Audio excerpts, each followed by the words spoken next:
A paz do Senhor, amados. Sou Laerte Santos, servo do Senhor Jesus. Estou aqui com uma missão, um propósito, ser canal de Deus para a sua vida. Então que nessa manhã o Espírito Santo venha falar ao teu coração. Nós vamos meditar hoje aqui no livro, no Evangelho segundo escreveu João, capítulo 8. Está escrito: disse-lhe, pois, Jesus: quando levantardes o Filho do Homem, então conhecereis que eu sou, e que nada faço por mim mesmo, mas isto falo como meu Pai me ensinou.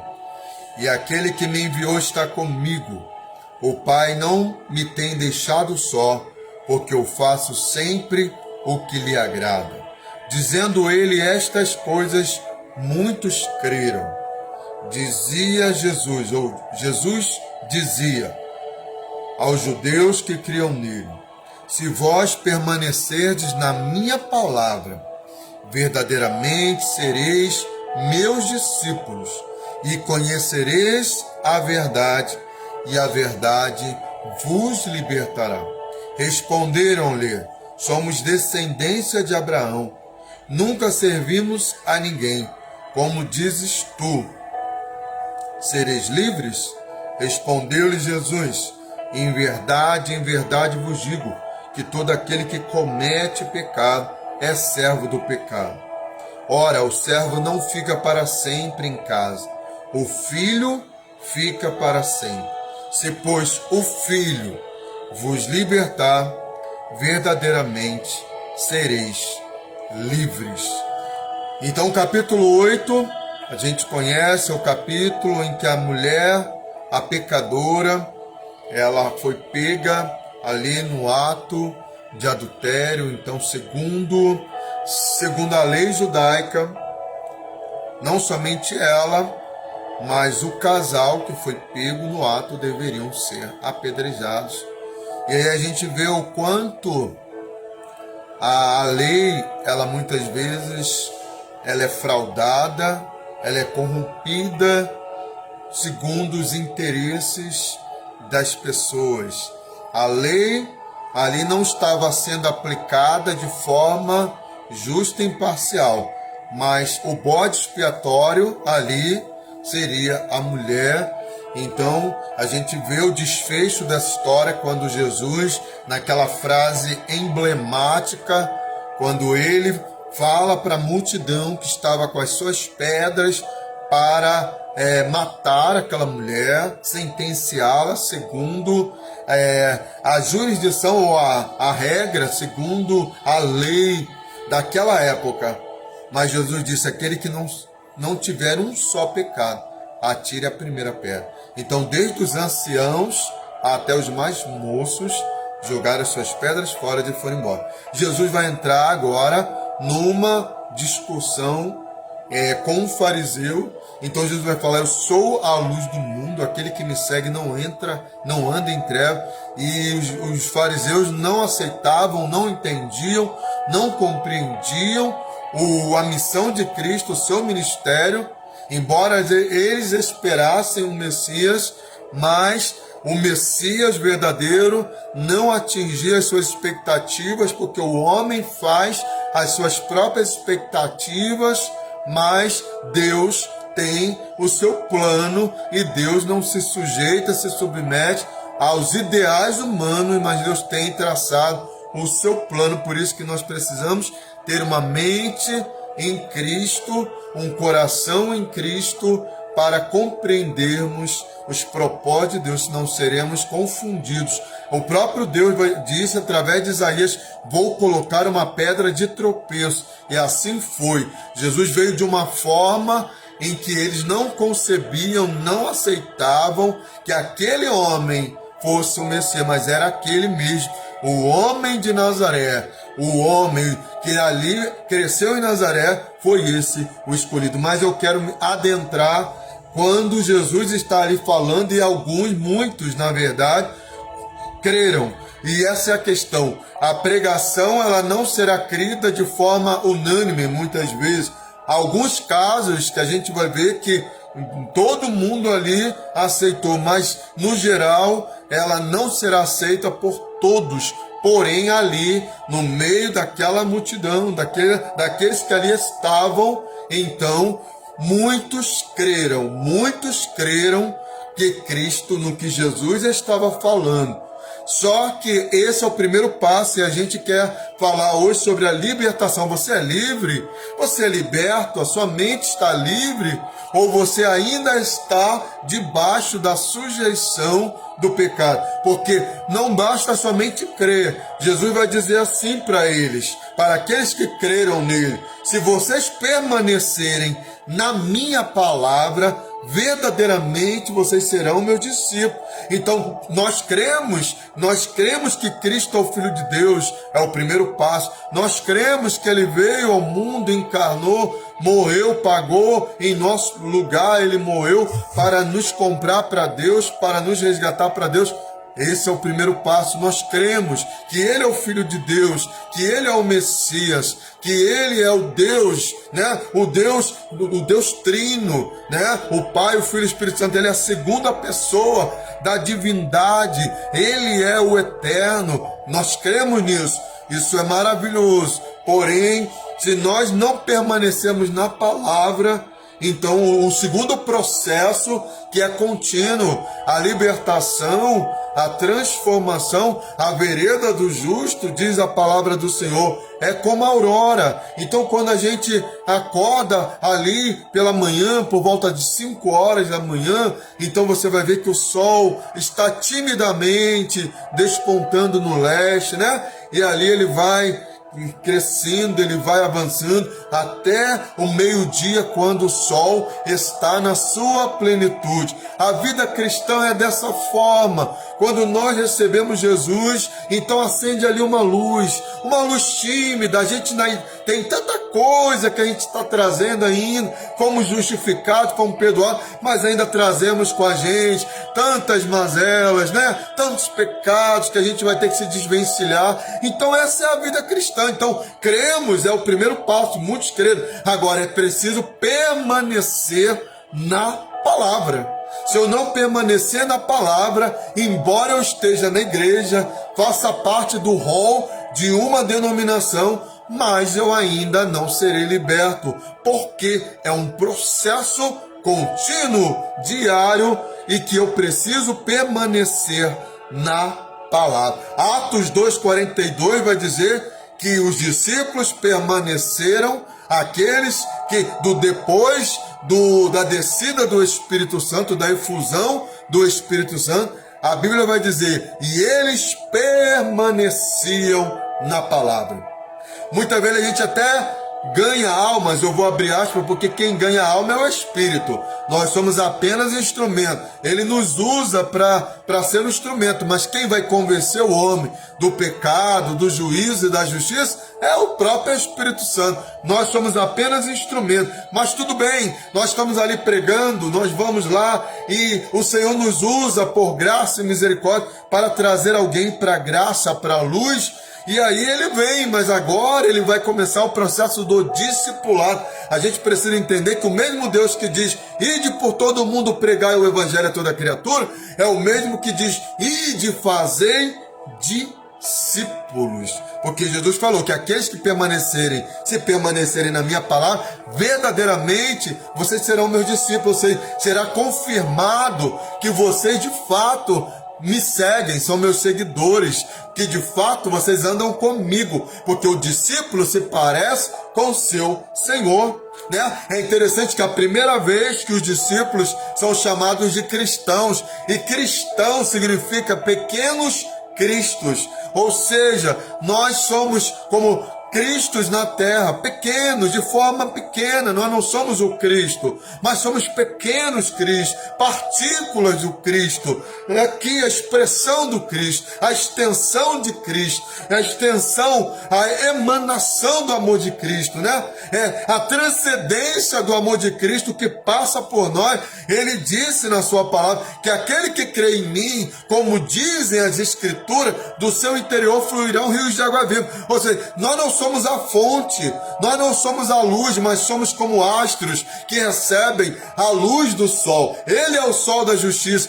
e aqueles que estão com ele recebem luz e refletem luz. Nós não somos a luz, apenas refletimos a luz de Cristo à medida que andamos com ele, seguimos seus passos, caminhamos com ele, porque aquele que quiser ser meu discípulo tem que fazer o que eu fiz, renuncia a si mesmo, toma a sua cruz para poder seguir o mestre. Então a gente vai ver que primeira vez que os discípulos foram chamados de cristãos foi em Antioquia. Estava havendo muito crescimento ali naquela igreja, e foi justamente depois do capítulo 7 ali, né? Depois da morte de Estevão. Então houve ali uma perseguição dos discípulos, que eles queriam ficar ali em Jerusalém, mas a ordem era: Jerusalém, vocês serão minhas testemunhas na Judéia, em Samaria e até os confins da terra. E às vezes a gente quer ficar em Jerusalém, porque é confortável ficar em Jerusalém.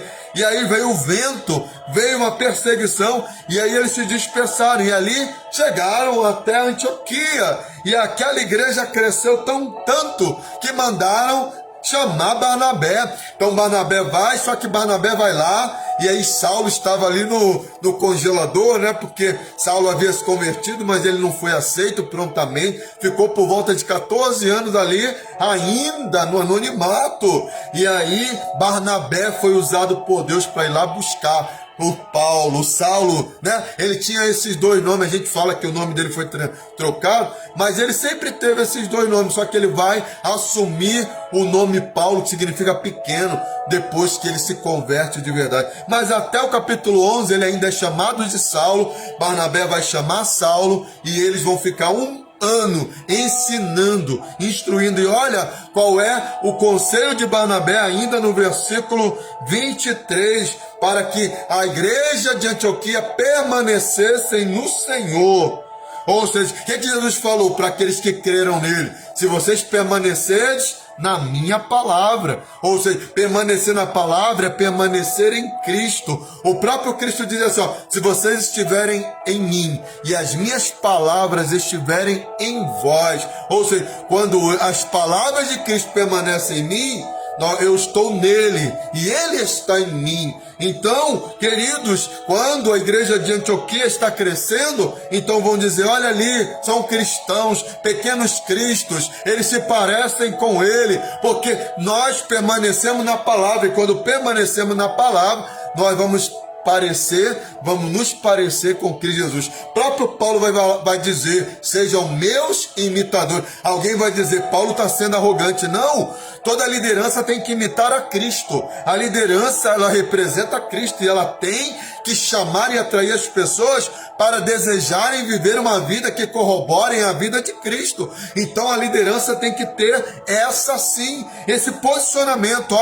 Olhem para mim, não totalmente, olhem para Cristo primeiro, mas eu imito Cristo, eu estou buscando andar, porque não adianta a gente dizer para os outros que eles têm que fazer se a gente não é o exemplo, porque o ensino se baseia no exemplo. Ensina o teu filho não é o caminho, é no caminho, é muito diferente. Ensinar alguém o caminho é apontar. Agora, ensinar no caminho é você estar na frente e dizer: me siga, porque esse é o caminho. É como alguém, vamos lá, alguém chega para você, um forasteiro, alguém de outro lugar, não conhece o bairro ou a cidade, e aí ele te para e fala: fulano, onde fica a rua tal, ou a prefeitura? Uma coisa é você dizer: olha, você vai direto aqui, entra à esquerda, depois vira à direita e segue. Aí você apontou o caminho. Agora você disser: me siga, eu estou indo lá para perto, você me siga porque você vai chegar lá. É muito diferente. Então, meus irmãos,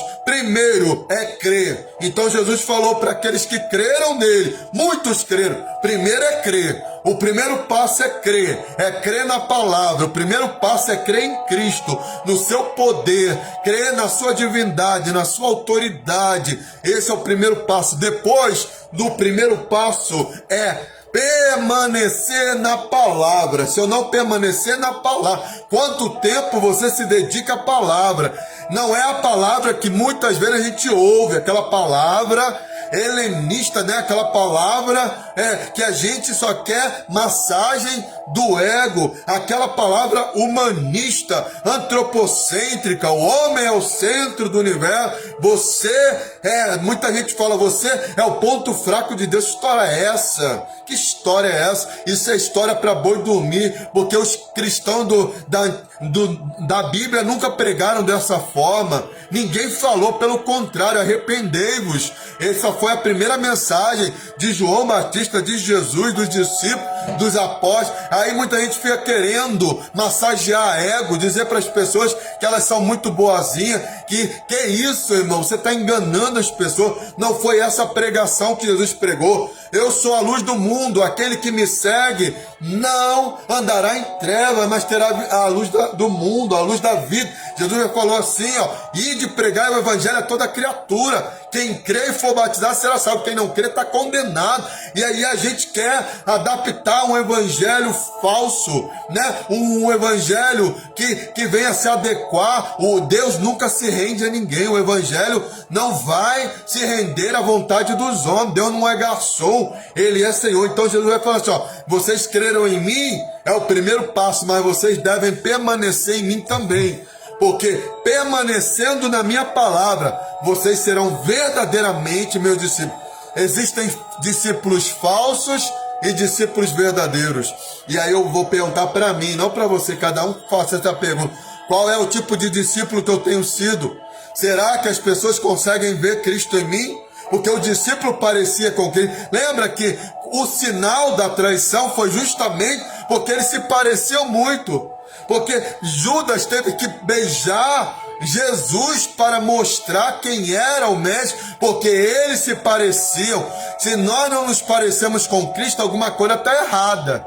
Se a gente se parece com o mundo, se o nosso linguajar é como o mundo, se a gente se veste como o mundo, se a gente se posiciona como o mundo, alguma coisa está errada. Porque para Judas trair Jesus, foi preciso dar um beijo, porque eles se pareciam com ele. O discípulo precisa se parecer com o mestre. Se ele não se parece, ele não é discípulo, ele não está permanecendo na verdade, na palavra. E aí, depois de permanecer na palavra, aí que ele vai dizer, quando eu permaneço na palavra, então eu conheço a verdade.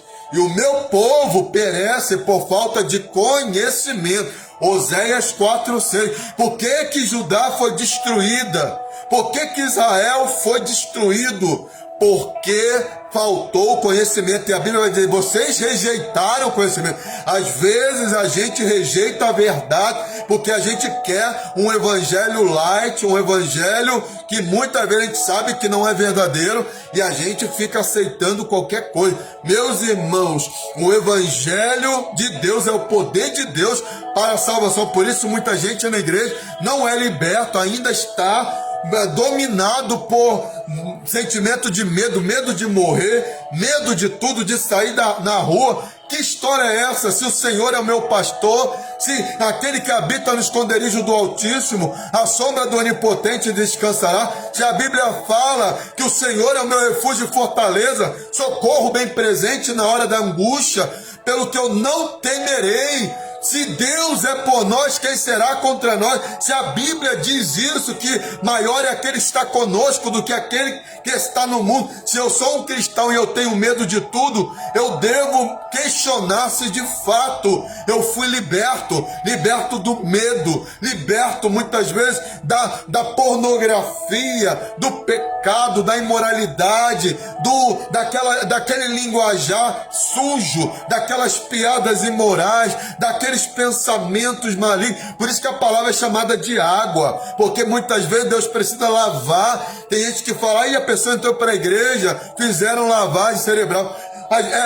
Por mais que eles falem de forma pejorativa, mas é isso que tem que acontecer mesmo. Eu tenho que entrar para a graça e eu tenho que ser lavado pela palavra, porque a gente vem do mundo cheio de sujeira, a gente vem trazendo um monte de sujeira, e que se não for lavado, como que eu serei liberto? Então, qual é o papel da palavra? A Bíblia diz que o meu povo foi destruído por falta de conhecimento. Conhecimento não é informação, não é mais uma informação, não adianta. O próprio Jesus disse, não adianta ter a informação e não ter aplicação. Como que Jesus fala lá quando ele termina o sermão em Mateus 7? Olha que princípio poderoso, porque ele vai dizer, versículo 24, que ele assemelha o homem que ouve a palavra e coloca em prática ao construtor que edificou a sua casa na rocha. Veio ventos, os rios bateram contra aquela casa, os mares, mas ela não caiu. Por quê? Porque não basta ter a informação, saber o que eu tenho que fazer. Se eu não fizer, não vai acontecer nada. É como o médico, eu vou ao médico, ele me dá a receita e eu pego a receita, jogo fora. Não adianta, eu tenho que ligar na farmácia, pedir o remédio, tomar o remédio no momento, na hora, na dosagem que o médico assim prescreveu, porque só a receita, só a Bíblia fechada ou aberta no Salmo 23 ou 91 não tem eficácia nenhuma. O que faz a diferença é a aplicação da palavra, é viver a palavra, é amar a palavra, é desejar a palavra, é realmente anelar a palavra, como diz o Salmo 119, quando ele diz que a palavra, os ensinos de Deus, a doutrina de Deus para ele era mais doce do que o mel, ela é mais preciosa do que as pedras preciosas, do que os tesouros dessa vida. O problema é que a gente deseja as coisas dessa vida e pouco desejamos a palavra. Não temos tempo para meditar na palavra, nós não examinamos escritura e queremos ser libertos. Teremos que rever os nossos conceitos. Se eu não debruçar pela palavra, na palavra, estar na palavra, andar na palavra, beber a palavra, porque ela é água, é fonte de vida, não vai haver mudança, não vai haver transformação. Não existe passe de mágica, não existe vara de condão, existe a prática. Deus nos deu as orientações, quando ele disse para Josué, não saia da tua boca, né? A lei deste livro, não saia da tua boca, não saia da tua boca, todo dia, como disse no Salmo de número 1, bem-aventurado é o varão que não segue conselho dos ímpios. O que os ímpios têm como prioridade, como visão, essa não é, para mim, não é a diretriz é o que a Bíblia diz, é o que a palavra diz, isso é para mim o meu balizamento, a minha regra de fé não é o que a sociedade diz, o que a sociedade considera como normal ou não normal, isso não é a verdade para mim, a verdade é o que Cristo disse, o que Ele é, o que Ele representa. Então quando eu sou discípulo, agora eu vou imitar Cristo, vou desejar ser como Ele, vou amá-lo, vou realmente respeitá-lo e honrá-lo através das minhas atitudes. Então, meus irmãos, a Bíblia vai dizer que a palavra de Deus, então, muitas vezes o que acontece? De fazer discípulo, precisamos ganhar alma, nós precisamos instruir, ensinar a verdadeira palavra, uma palavra que transforma. Se eu não estou sendo transformado, tenho 10 anos na igreja, mas sou a mesma pessoa, alguma coisa está errada, porque a palavra nunca erra, Cristo nunca erra. Então é necessário rever os nossos conceitos, porque conhecereis a verdade, e a verdade vos libertará. A verdade é uma pessoa. João 14,6, eu sou o caminho, a verdade e a vida, e ninguém vem ao Pai a não ser por mim. Meus irmãos, todos nós, eu já tive meus problemas, coisas em mim que eu tive dificuldade de romper, falando sinceramente, porque tive dificuldade, mas eu permaneci orando, eu permaneci na palavra, clamando, colocando a minha boca no pó e dizendo, Deus, tem misericórdia de mim, transforma a minha vida, converta o meu coração, e Cristo faz. Então insista, permaneça orando, clamando, meditando nas escrituras, porque todos nós somos humanos. O que vai fazer a diferença é a presença de Deus em nós. Não existe homem forte, mulher forte, o que existe é um Deus forte em nós, tudo posso naquele que me fortalece. Então a palavra de Deus, Jesus falou, vocês já estão limpos, e nesse sentido de João 15,3, essa limpeza é que ele poda, né? Ele está falando aqui da agricultura, eu sou a videira, ou seja, a palavra nos poda, ela tira da gente aquilo que está excedendo, aquilo que é demais, aquilo que está extrapolando, eu estou querendo adentrar no lugar do outro, invadir o território do outro. Não, Não, não. Deus poda. A árvore que produz fruto, Ele poda. Então Ele está podando, Ele está nos limpando, Ele está tirando os excessos, Ele está tirando tudo aquilo que não adora Ele. Ele poda, a palavra poda. Ela nos coloca no nosso devido lugar. Ela é instrutora, ela nos instrui, é ela que nos ensina, é ela que nos edifica. A palavra de Deus, aonde não tem profecia, o povo perece. Se não tiver a exposição da palavra, nós pereceremos. A Bíblia diz lá em 1 Coríntios 13, que quando vier o que é perfeito, então o que é imperfeito será aniquilado. E aí não haverá mais profecias, não haverá mais necessidade de que alguém nos ensine. Mas aqui ainda não veio o que é perfeito, Cristo ainda não veio. Portanto, eu preciso permanecer na palavra, todo dia andando na palavra, comendo a palavra, o maná, bebendo da palavra, a fonte de vida, e todo dia sendo ali confrontado pela palavra, lendo a palavra, meditando como fosse um espelho, olhando para mim mesmo. Examine-se o homem a si mesmo. Não olhe a Bíblia. Muita gente medita na Bíblia pensando no outro.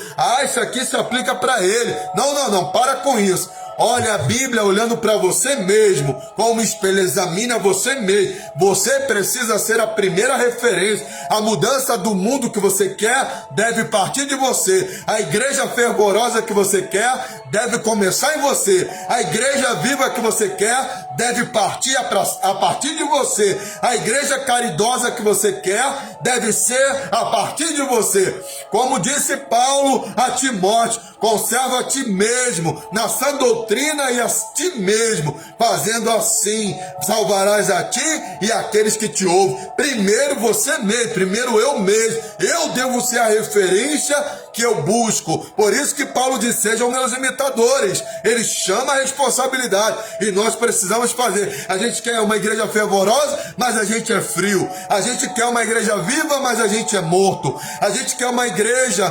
transformadora, mas a gente não transforma ninguém. A gente quer uma igreja avivada, mas a gente é uma geladeira. Que história é? Começa então a partir de você. Seja o que você deseja. Se você quer justiça, seja justo. Se você quer amor, seja amoroso.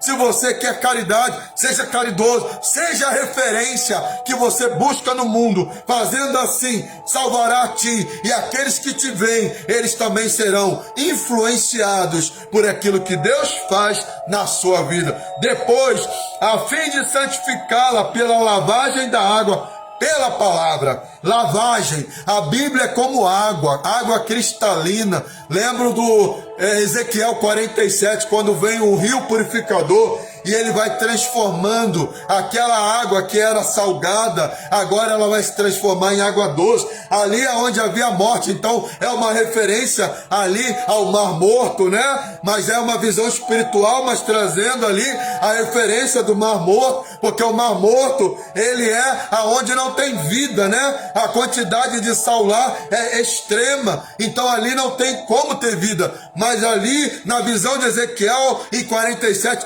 quando a água que vem do trono de Deus, o Espírito Santo de Deus vai entrando e vai modificando o ambiente, aonde é deserto vai se transformar oásis, aonde a pecado vai se transformar em santidade, aonde a treva vai transformar em luz, aonde não tem vida vai ter vida, porque aonde o rio de Deus passa, aonde a água do Espírito passa, ele vai fazendo mudança, que essa água venha ser derramada dentro da gente e fazer transformações profundas no seu ser, no seu caráter, na sua vida, na sua casa, porque quando o Espírito Santo entra, a maior evidência da presença do Espírito não é falar em língua. Falamos em línguas, cremos nas evidências da língua, dos milagres, dos dons, mas a maior evidência do Espírito Santo dentro de uma pessoa é a sua mudança radical, é a mudança de percurso, de rota. Aquele que estava andando torto, agora ele vai andar reto,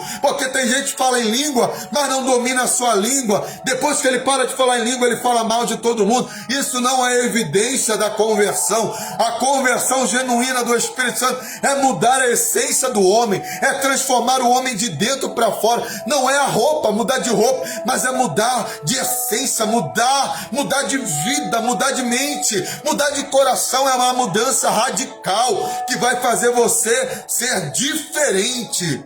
Por isso que você vai agir diferente, porque você vai ser diferente. Uma diferença radical, uma profunda, não é de dentro para, não é de fora para dentro, não é rasa, superficial, uma aparência de mudança, não. Quando Jesus Cristo entra, quando o Espírito Santo entra, ele faz uma mudança transformadora, de dentro para fora. Você não será o mesmo. Quando você receber esse rio, e eu digo por experiência própria, eu dei o meu relato, teve um momento na minha vida que eu tive que lidar com algo que eu não conseguia romper. Por que eu estou falando isso? Porque talvez você esteja vivendo isso na tua vida. Você até vai à igreja, mas não há mudança. Você não vê transformação. E eu vivi isso durante muitos anos. Mas eu clamava, rasgava o meu coração. E eu falava, Deus, eu creio na palavra, eu creio na palavra. E aí Deus vem, meu irmão. Ele vem e transforma a tua vida. Porque o evangelho é verdade. O evangelho é o poder de Deus. Ele transforma. Ele muda, e quando ele entra dentro, aquilo que é mal sai. Quando a luz entra, as trevas saem. Eu estou compartilhando isso porque eu não estou aqui para me salvaguardar, porque Cristo não teve vergonha de ser colocado ali no madeiro e ser maldito, ser considerado maldito, sendo ele santo. Meu irmão, não se trata, não é sobre nós. Deus nunca chamou pessoas perfeitas. Às vezes ele nos chama lá do pecado, da lama. Ninguém acredita em você. A ovelha negra, sabe? Eu era a ovelha negra da família. Ninguém acreditava, ninguém confiava. Eu tinha vontade era de morrer. E hoje eu tenho a vontade de viver, de falar desse Deus que transforma. Quando eu falo com contundência, eu falo do que eu vivo. Jesus falou que quem muito é perdoado, muito ama. É por isso que eu choro. É por isso que eu rio, que eu me alegro na presença de Jesus. Porque eu sei a obra que ele fez na minha vida. Não foi homem, não foi mulher, mas foi o Cristo que teve compaixão e mudou a minha história. Então quando eu falo com ousadia, eu estou falando do que eu vivo, do que eu vivi, da experiência que eu tive com o Senhor,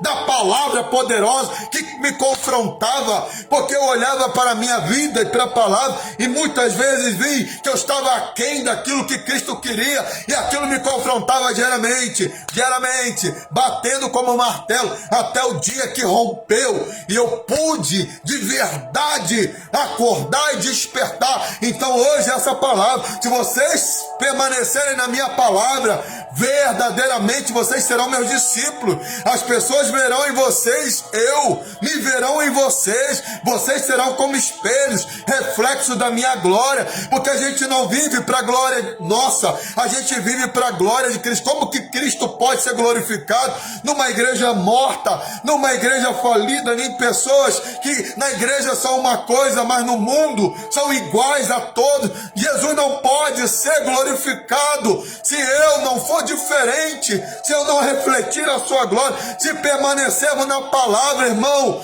nós seremos transformados. Aquilo que precisa ser mudado vai ser mudado de forma extraordinária, porque não é sobre nós, é sobrenatural. O milagre é sobrenatural. O maior milagre não é ver o mudo falar, o surdo ouvir, o cego enxergar. O maior milagre, o mais difícil, de fato, é a conversão do homem. Esse é um milagre extraordinário que só Cristo pode fazer. A mudança de caráter é uma coisa muito difícil. A conversão é muito difícil. O maior milagre a gente fica buscando, claro, que é bom, e isso é bíblico. E Jesus é o mesmo de ontem, hoje, eternamente, ele continua fazendo milagre. Mas o maior milagre é a conversão genuína. É a mudança de caráter, é a mudança de essência, a mudança de natureza. Porque só você sabe são as suas guerras, as suas lutas. Só você sabe o gigante que você vai ter que derrubar. E você vai ter que derrubar na coragem, no poder, na ousadia de Deus. Você vai ter que acreditar. Porque o diabo muitas vezes vai dizer para você, não tem jeito, você é assim mesmo, você nasceu assim. É mentira, você não é isso, você é a glória de Deus. O diabo vai querer nos ludibriar dizer: não, não tem jeito, você assim não é verdade. O Evangelho transforma, o Evangelho muda, ele quebra a cadeia, sim. Por isso que eu falo daquilo que eu sinto, eu falo daquilo que eu vivo, eu falo daquilo que eu creio. Na palavra de Deus, ela é eficaz, ela é eficiente, ela é mais penetrante do que a espada de dois gumes. Ela vai na divisão da alma e do espírito, juntas e medulas. Ela é apta para discernir as intenções do coração. Se você está aqui, eu quero te dizer: Deus tem uma obra para realizar e Ele nunca deixou uma obra pela metade. Então é a água que nos lava, é a água que nos limpa, purifica, é uma lavagem sim da nossa mente.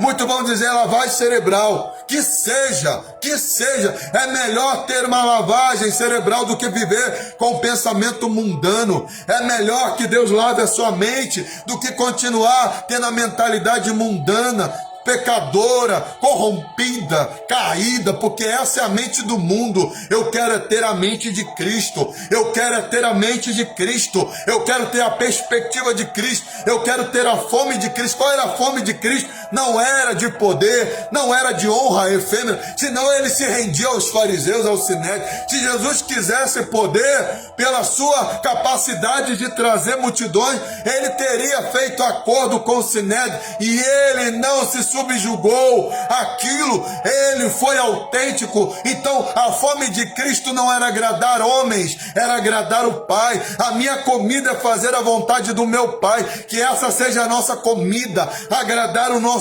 Pai celestial, fazer aquilo que lhe agrada. Ainda que as pessoas te desprezem, ainda que as pessoas façam um pouco caso, não importa, as pessoas não me salvam, não foram as pessoas que me tiraram da vida onde eu estava, não foram as pessoas que me deram uma nova oportunidade. Imagina, você é a ovelha negra da família, que nem você acredita em você, onde você fala: meu Deus, eu quero morrer, me tira desse mundo. Muitas vezes, eu falo por experiência própria, de muitas vezes passar horas e horas sentado, olhando para o nada, porque eu era aprisionado, dominado pelo Satanás. Ele fazia de mim o que ele queria. Mas tem um Deus no céu que me amou e me resgatou do império das trevas e me transportou para o reino do Filho do amado. Então a esse Deus eu devo tudo, eu devo a minha devoção, a minha melhor adoração, meu melhor louvor, a minha melhor palavra, a minha vida. As pessoas se gastam no mundo, se gastam na bebedice, na orgia, acabam com a saúde, acabam com tudo. Se é para gastar, vamos nos gastar pelo reino. Se é para se gastar, que a gente se gaste pelo Evangelho, conquistando vidas, alcançando pessoas. Se é para se gastar, a gente precisa gastar as nossas forças, as nossas energias, deliberar energia para dizer: Jesus salva, abraçar o caído, levantar quem está caído e ser um instrumento para a glória de Deus, porque é isso que Deus quer de cada um de nós. E a Bíblia fala: santifica-os na verdade, a tua palavra é verdade. Não há santificação sem palavra, irmão. A gente precisa entender isso, que se eu não for exposto à palavra diariamente, eu não serei santificado, purificado, restaurado, quebrantado. A palavra nos quebra, ela nos confronta, ela mostra o nosso pecado, as nossas maldades, ela vai mostrando, irmão, porque ela é luz. Mas isso é ruim na hora, no momento, é constrangedor, a gente fica ali inconformado, mas depois traz vida, depois traz alegria, depois traz cura, depois traz renovo, restauração. A palavra que te fere, o próprio Oséias vai dizer lá no capítulo 6, vinde, voltemos ao Senhor, porque Ele nos despedaçou, fez a ferida e nos... Muitas vezes Ele faz a ferida, muitas vezes Ele vai lá e nos confronta, muitas vezes Ele vai nos corrigir, vai nos repreender, muitas vezes, sim, para não sermos condenados com o mundo. Então, meus irmãos, é necessário crer, permanecer na palavra, e aí vamos conhecer a verdade, porque é um conhecimento contínuo, autoconhecimento e conhecimento do eterno. Porque sabe onde que está a felicidade? A felicidade está em conhecer a Deus e nos conhecermos. Está a plenitude da vida, está nisso. No autoconhecimento das minhas debilidades e das minhas habilidades. Então aquilo que é mal em mim eu devo em Cristo. Em Cristo. Em Cristo. Por Cristo, por meio dele, através dele, de tudo aquilo que ele fez lá na cruz do Calvário, através do seu sacrifício. Eu quero te dizer, há esperança. Você não precisa viver o que você tem vivido. Muitas vezes, angustiado, desesperado, desiludido, frustrado. E aí fica se perguntando por quê? Por que, Senhor? Que o Senhor permite que isso aconteça. Os porquês de Abacuque não resolveram. Mas o meu justo viverá pela fé. Eu falo por experiência. Eu não sou de falar muito de mim, mas hoje o Espírito Santo me impele a falar do meu testemunho. Eu vivi algo terrível na minha vida. Durante muitos anos. Aprisionado. Acorrentado. Mas hoje eu posso dizer que eu sou livre para adorar a Deus. E que eu quero usar da minha experiência, da minha dor, do meu desprezo, né? Da minha vergonha, tá? Onde eu fui envergonhado. Mas vai ser nessa área que Deus vai me usar para ajudar pessoas, porque se não for assim, toda palavra não tem sentido. Se o meu ministério não for para ajudar vidas, se só palavra sendo jogada ao vento, então não faz sentido. O que faz sentido para mim é, já que Deus permitiu que o diabo me humilhasse, que ele me esmagasse, que eu pegasse a cara da gente, sabe? E colocasse lá no asfalto, assim, fizesse da gente o que ele queria. Mas hoje eu quero ser instrumento de Deus para aquelas pessoas que assim estão vivendo, para que elas se levantem no poder e na autoridade de Jesus e não permitam mais que o diabo faça de você o que ele quer. Não, porque a última palavra, a primeira e a última palavra é de Deus. Naquela área onde você foi humilhado, naquela área onde você foi realmente destruído, vai ser nessa área que Deus vai te levantar. E você vai ser o poder de Deus para transformar a vida, porque é isso que Deus faz. Ele nos tira do monturo, ele nos tira do lixo, do pecado e nos coloca na sua casa para sermos príncipes, para sermos embaixadores, pregadores do Evangelho. Então, meus irmãos, permaneça na palavra. Leia a palavra, medite na palavra, examine a palavra e a si mesmo. É isso que a gente precisa fazer todo dia, examinando-nos a nós mesmos. Lendo a Bíblia assim, como se estivesse diante de um espelho. Você vai ver coisas que você não quer, mas é necessário esse conhecimento. Porque também a mudança precisa de saber, precisa vir também de um conhecimento. Por que tem muita gente na bebida que fala, eu bebo socialmente, mas ele bebe e briga com todo mundo e nunca para de beber. Ele acha que é social. Se não houver a mudança do metanoia, do mindset aqui da mente, ele nunca vai mudar, porque a primeira mudança começa aqui dentro, da consciência. Meu Deus, eu estou vivendo assim, eu preciso mudar a mente. Meu Deus, como é que eu estou aceitando isso? Sendo filho do Deus Todo-Poderoso, eu estou me sujeitando a isso. Então, primeiro eu tenho que ter um conhecimento, um autoconhecimento. A mudança precisa. A palavra, que é Cristo, mas eu também preciso me conhecer. Eu preciso mudar a minha forma de pensar. Porque talvez a minha fé esteja tão lá embaixo que eu nem acredite mais que seja possível uma mudança. Eu quero te dizer que tudo é possível que crê. Que a Bíblia, ela é viva. Não é historinha para boi dormir, não. Ela é eficaz. Mas se eu não colocar em prática, eu quero dizer, nada vai acontecer. Mas se você começar a colocar em prática, romper pela fé, orar sem ter vontade, ler a Bíblia sem ter vontade, muitas vezes, mas meditar. As melhores orações são aquelas que está com mais preguiça.